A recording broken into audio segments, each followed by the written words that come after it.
Hello world, Najee Coach here. Let's see, I did not vlog yesterday on Friday like I had been, and this is the second time or more that I've done that, and I'm thinking actually that maybe Saturdays or the weekend may be a better time to do it, because during the week I like to just push because Jailene is doing her day job stuff, and so that's the best time for me to really kind of zone in and give all my attention to it. And then the weekends we tend to do other things as far as keeping the Lair Lab ship shape and upgrade and fun and rejuvenating, things like that. So I think maybe on the weekends is when I will do it, because then I'll have fresh, just sleep and things like that. All right, so today don't really have anything particular, but one thing I saw recently was there's a vlogger named Benjamin Boyce, and I listen to him among many others as I'm doing my work, and he's covering what's going on in the Evergreen University. And that's part of an ongoing thing that universities are having trouble with left-leaning, left-wing, actually hard left-wing ideology, overly dominating. And this is something that I see as being an issue just in general.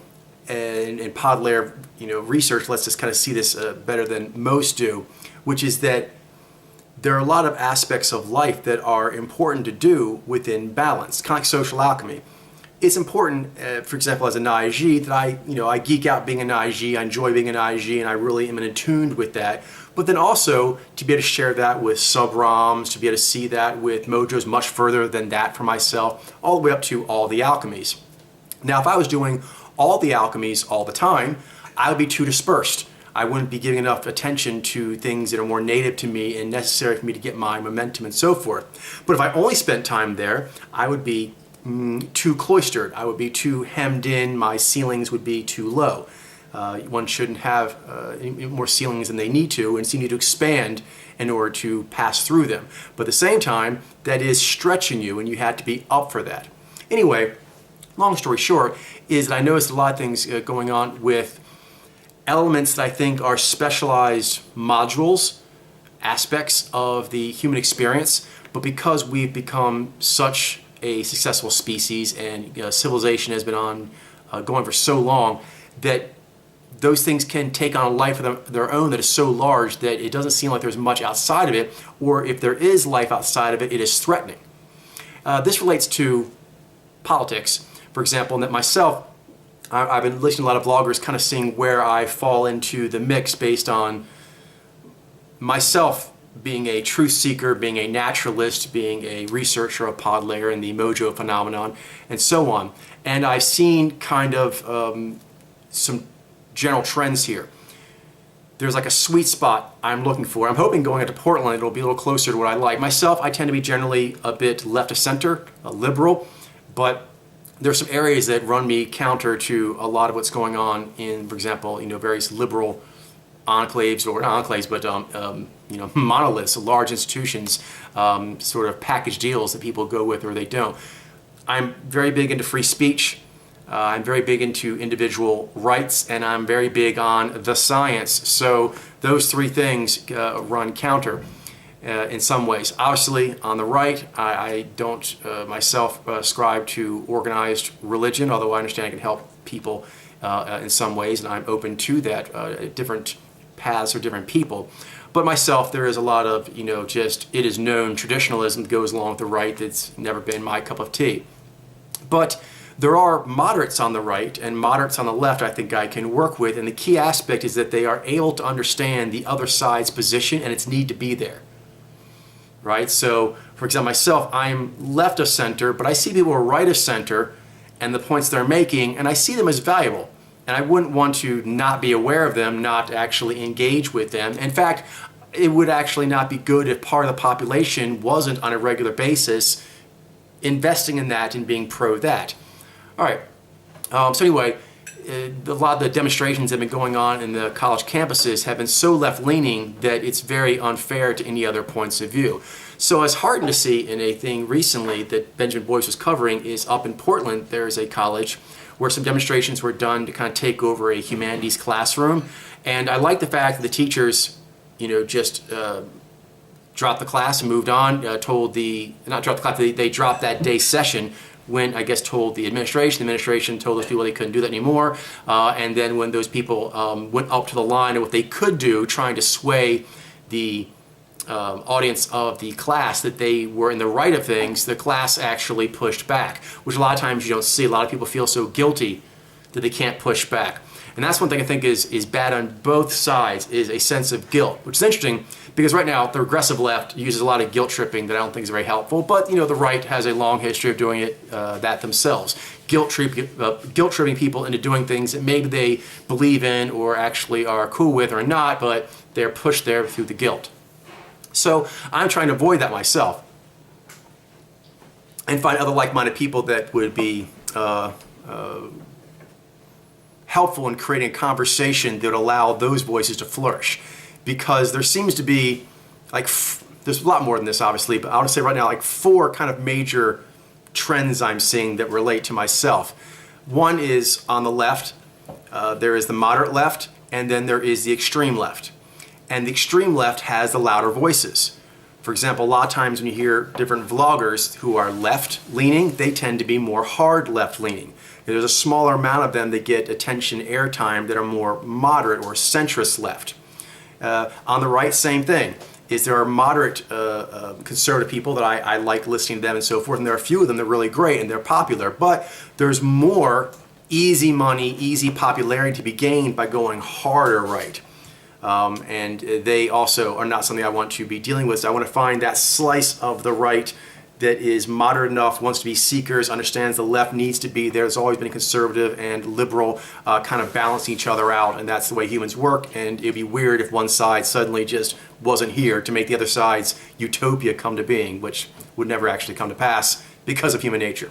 Human nature has played out over all this time, biological evolution, and then in the recorded history of humans, we can see this goes on and on and on, every generation across the world, different cultures, different variations of it, but the conservative, liberal balancing act, the push and pull of that has always been going on, so the human species needs both those to be healthy. Okay, another community which doesn't subscribe to either one is I would say like the skeptic community. I would say independent-minded, but again, that's rare. The skeptic community is the larger kind of label that is used. And again, there are a few in the skeptic community I really like, and they in fact, there's more of them that I tend to get along with, or I haven't really interacted with them, but their ideas and the way they present them makes more sense to me. They tend to be more on, let's go with science and freedom of speech and things like that across the board. And even if they are left-leaning or right-leaning, they're like, yeah, but it's important, like myself, it's freedom of speech is important, even speech I don't like. Individual rights are important, even for individuals that I don't agree on, that's not the way I'd want to live my life, and things of that nature. Same thing like this, science. Science needs to be applied to all things, including issues of gender and how that relates to biology, and same thing for global warming, and different sides, they play hot potato with different items, but they're always playing hot potato often with the science, the freedom of speech, and individual rights. And so I want to keep that all the way through. Skeptics tend to do a better job of that. However, there is a hard skeptic, I would say, and they're quite popular, and it's easier sometimes to get popular doing it that way because the views are more strident, and those views tend to be really nothing is worth investing in, and you kind of just slice down both sides. So it's good at not taking any weak arguments, but it can be sometimes not strong in finding something to go forward on. Because skepticism, rightly so in a lot of ways, it's leery of getting carried away by movements. And so it doesn't want to do that, but it must be cautious of itself not falling into the trap by avoiding movements of either side. It lacks movement of its own. It is only good at saying, easy there, crazy people on the left, easy there, crazy people on the right, easy there, crazy people in general, but not really doing much themselves. The old adage of, it is good to be critical, have critical faculties, but a critic who is not also an artist, there's something missing there. Just critiquing all the time and not creating, at the end of the day, people have to use something. So there needs to be an affirmative put forward, not always a negation of those things that lack sufficient merits to impress you. Although, like I said, I understand that stance. But there must be something to move forward on. And sometimes it'll be too gray to know for sure. You may have to go forward without actually having the hard, firm evidence, for example, that would say which way to go. All right, a fourth group, and I understand their position as well. These are more centrist people also. And their thing is, they sometimes consider the political, philosophical, deeper questions to be a bit pointless. They're too busy getting ahead with their job, getting ahead with relationships, getting ahead with skills gaining, things like that. And again, I definitely identify with that in a way. I identify all four of these in a way, but the thing that can be something necessary to watch out for is there is a need to address what is the meaning of things, what is the supreme mandate that's going behind it. Sometimes those who are busy just getting ahead and improving themselves in general, they're like, that's too large and murky of a thing to get into. I'd rather just get into whether or not my bench press is improving, whether or not my dating life is improving, whether or not my skills at the concerto are improving. And as myself, as a person who's dedicated to tracking the human quality phenomenon, I get it. You're like, how's that going to help my Kensei? How's that going to help me leveling up this thing? It will. It will. So you do need to do it at least periodically. There needs to be an acknowledgement of it. So those people, I get that that's not something they want to do all the time, but sometimes there can be a great aversion. In a way, it's different, but related to the skeptics in that they don't really want to put forward what is their higher meaning is, what they think it is, or what they're going for, or what is the most important mandate. They kind of like, do we need to be talking about that? That's controversial. That could be distracting. So it is important that that is delved into at some point. And there are vloggers that do that, and I enjoy them, where they generally cover different topics that interest them, whether they be comic books or cosmetics or consciousness or whatever. But at some point, they will declare in some ways what they believe in and are trying to evolve that, because although you may not want to think about it all the time, I think about it a lot, but some people may not want to think about it all the time, but it is important to have that contextual background to give meaning to what you're doing, and you can ping back on that to what you're doing in the individual circumstance to see, is this making an overall tapestry of what I want? Is this verifying what I thought was greater meaning, or is it falsifying it? And that's an important process to do. Even if it isn't your primary focus, it should still be there. So anyway, those are some of the energies I notice that are kind of out there when people talk about these. What is the meaning of life? What is the human condition? How do you know this? What do you do with this information? Things like that. Often, when that energy is brought up, someone will go left with it, and often the left has a package, or they'll go right with it and that has a package, or they'll go into baseball or whatever particular thing they're in. They're like, cool, but how does that relate to baseball? How does that relate to cosmetics? Or they're like a skeptic. They're like, cool, but I don't see anything that makes me want to move. That's a problem. You do have to move, even if it isn't the ideal choice. You have to move on something just to actually make progress. One cannot always just be an observer and a critic. All right. So I'm hoping that Portland will be good that way.